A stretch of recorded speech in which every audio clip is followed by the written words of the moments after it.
हो, तो कमरा में हो, तुम ऐलान कर रहे कि भीड़ न मचाओ, भीड़ न मचाओ। छत पे चढ़े तुम, और जनता तुम देख रहे कि ऐसी भीड़ मची है जनता की, उसे तुम आ नहीं रहा।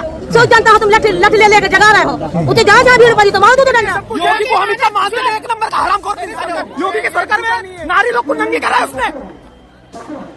सरकार उसकी ऐसी बात करती है। क्या कह रहे थे? आपकी पुलिस, मैं आपकी सपोर्टर हूँ बीजेपी की। मैं सुबह से महाकुंभ पे बड़ी बड़ी खबरें दिखा रहा हूँ। प्रयागराज में जब से घटना घटी है उसका निचोड़ बताने का प्रयास कर रहा हूँ, लेकिन सरकार को कोई गलत नहीं कहा। सरकार को लोगों ने यही कहा कि सरकार ने जो भी किया सही किया, अपनी व्यवस्थाएं तो भरपूर की थी, ये तो दोष अखली श्रद्धालुओं का था। लेकिन कुछ श्रद्धालु तो ऐसे हैं जो महाकुंभ में नहाने आए, लेकिन जब उनका सब कुछ बिछड़ गया तो उत्तर प्रदेश के मुख्यमंत्री योगी आदित्यनाथ जी को ही भला बुरा कहना शुरू कर दिया। इतना कुछ कह डाला, इतना कुछ कह डाला, इतना कुछ कह डाला, कह क्यों नहीं देता। दरअसल ये शख्स जो आप देख पा रहे हैं स्क्रीन पर, ये शख्स मुंबई से चल कर आया है और ये बीजेपी के आरएसएस के साथ रहता है। इसकी माँ भी कहती है कि मैं आरएसएस के साथ रहती हूँ, आरएसएस से मेरा बहुत बड़ा विश्वास है।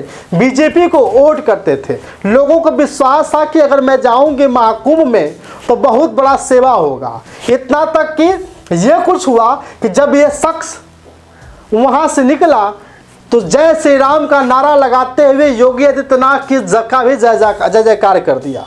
इसके बाद हुआ क्या, महाकुंभ पहुंचा, संगम पहुंचा, और संगम जाने के बाद मेरे प्यारे साथियों इसके साथ ऐसी घटना घटी जिससे सुनने के बाद आपके पैरों तले जमीन खिसक जाएगी। ये इनके पिताजी और इनकी माताजी, ये तीनों लोग गंगा में कपड़ा निकालकर डुबकी लगाने पहुंचे और फिर इसी बीच भगदड़ हुई।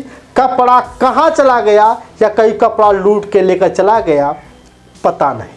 अब इसकी माँ, इस व्यक्ति की माँ, कहना नहीं चाहिए, माँ तो माँ होती है, इसकी माँ बेचारी साया पर और ब्लाउज में ही लगातार महाकुंभ में चिल्ला चिल्ला कर कह रही कि कोई मेरा कपड़ा तो दिला दो। ये व्यक्ति चिल्ला चिल्ला करके योगी आदित्यनाथ जी को यानी उत्तर प्रदेश के मुख्यमंत्री को भला बुरा कह रहा है और चिल्ला चिल्ला कर कह रहा है कि मुझे नहीं पता था कि आपके सरकार में ऐसा होता है। साथियों, ये व्यक्ति कौन है? ये व्यक्ति लगातार चिल्ला रहा है, बार बार कह रहा है कि मुझे नहीं पता था। और इसकी माँ कहती है कि मैं तो जो है कि आरएसएस की आदमी हूँ, आरएसएस का भक्त हूँ, बीजेपी को मैं वोट करती हूँ। थोड़ा सा वीडियो को देखिए क्या कहना वाला है, ये व्यक्ति क्या कह रहा है। मेरी औरत के ऊपर 200 आदमी चढ़ गया, हमारा 25 पूरा पैसा गया। भगदड़ मची, भगदड़। ये व्यक्ति कह रहे हैं कि मेरी पत्नी के ऊपर 20 से ज्यादा लोग चढ़ गए। इतनी भीड़ थी, उस भीड़ में लोग दौड़ते दौड़ते उस बीबी के इस बच्चे के माँ के ऊपर चढ़ गए थे। लोग पैर रख दिए थे, दबा दिए थे, रोक दिए थे, ऐसी स्थिति थी। ये पुलिस वाले लोग हमारे को मरने को इधर बुलाया। योगी ने ऐसी व्यवस्था के लिए सब कुछ। योगी को हम इतना मानते हैं, एक हरामखोर इंसान है वो, नालायक साधु बना है, मक्खन खाता है, साधु जैसे गुणपाल सन्यासी जैसे लोगों को मारने बुलाया क्या? वीआईपी ट्रीटमेंट देता है लोगों को, वीआईपी कल्चर। मर गए होते अभी हम हमारा सरकार, योगी की सरकार में नारी लोग को नंगी करा है उसने। सरकार उसकी ऐसी बात करती है। क्या कह रहे थे? आपकी पुलिस, मैं आपकी सपोर्टर हूँ बीजेपी की।